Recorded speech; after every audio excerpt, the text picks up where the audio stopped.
Hello guys, நீ காலையிலே நம்ம அண்ணன் ஒரு வேலையை பார்த்து விட்டார். எனக்கு கொஞ்சம் சென்சிட்டிவான நோஸு, அலர்ஜி வேறு ஒன்று இருக்குது.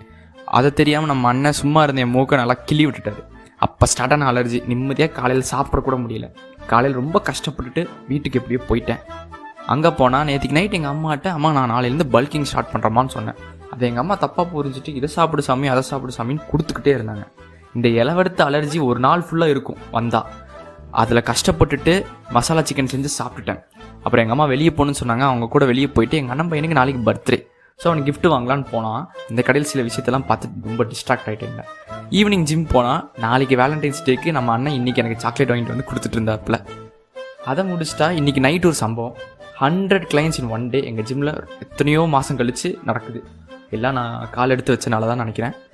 நேத்திக்கு போட்டு டெட் லிஃப்ட்லேருந்தே இன்னும் ரெக்கவர் ஆகலை. அதுக்குள்ளே வாங்கடா இன்றைக்கி பெஞ்ச் ப்ரெஸ் அடிக்கலாம் மறுபடியும் இன்றைக்கி ஒரு 7:30 கூட்டினாரு.